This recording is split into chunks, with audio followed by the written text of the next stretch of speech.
Wait. Machines that talk to and learn from one another? What? You may have heard the phrase, the Internet of Things. Put simply, the Internet of Things refers to the system of connected devices that enables smart technology. Technology that learns and adapts in response to the data collected. So our connected devices are no longer limited to phones and computers, but include everyday, things. Like thermostats, automobiles, and even your wearable health trackers. Here's how it works. So imagine you have a thing, a machine or tool or device. The first relevant part of smart technology are sensors embedded in the device that collect data from environmental cues, such as movement, location, temperature, and light, and transmit it via the cloud to computers that analyze all the data. Software is then used to present this data in a user-friendly way. Think of that Fitbit dashboard that tracks how often you meet your 10,000 steps goal. You need both elements to make the Internet of Things work. Sensors that collect data, and cloud-based applications to interpret and transmit the data they collect. So what makes the global development community so excited about this technology? First of all, it could be instrumental for energy efficiency and conservation. In the development community, smart grid technology is probably the most well-known use of the Internet of Things.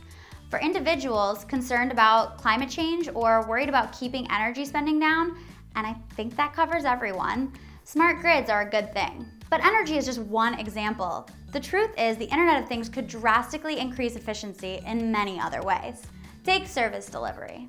Imagine a garbage can that transmits a message when it's full, or a system that identifies broken water pumps remotely. Response to these issues could be so much faster if the things themselves could report on the status immediately, rather than relying on humans to discover the problem. Or take vaccine delivery. Delivering vaccines to remote villages is a challenge, especially because they must be kept between 2 and 8 degrees Celsius at all times, and refrigeration systems can be unreliable. Well, now there's a technology that can sense when the temperature of a vaccine storage fridge reaches dangerous levels, and it sends a text message to alert key staff members.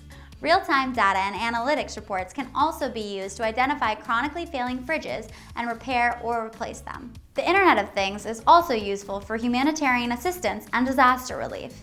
The Red Cross has been installing networks of sensors in Nairobi and Cape Town that can tell when a fire breaks out and inform nearby households and municipal authorities. Similarly, DAI is working on a project that uses sensors on bridges in flood-prone areas to communicate evacuation routes. What's more, the Internet of Things is so valuable when it comes to monitoring and evaluation and making database decisions. Instead of relying on survey data or only marginally relevant data from other regions or projects, the system of real-time data collection and analysis can create a more complete picture of specific projects or solutions. For example, the Global Alliance of Clean Cook Stoves has been using sensors to determine how often clean cook stoves are actually being used, which is far more reliable than self-reporting surveys. The Internet of Things could also be used to help analyze the success of behavior change programs around sanitation.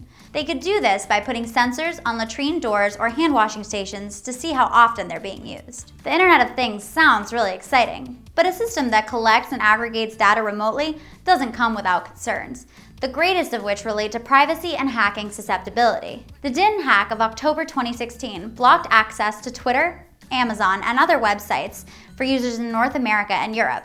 Obviously, this was a relatively innocuous attack, but it could have been catastrophic if leveled against critical services during an emergency situation. Of course, internet connectivity and bandwidth are limitations, as well as policy challenges regarding cross-border data flows. There are also concerns that countries would try to shut down projects if the data collected isn't the most flattering, which could compromise growth and development. All in all, though, the Internet of Things is pretty cool. It helps to make sure that tools don't break and that when they do, they're fixed or replaced. It allows us to turn complex and comprehensive data into action fast, and it could help you physically avoid disaster. We'll be keeping an eye on the technology as it evolves, so stay tuned to DevEx for the latest and visit smartcities.devex.com for more.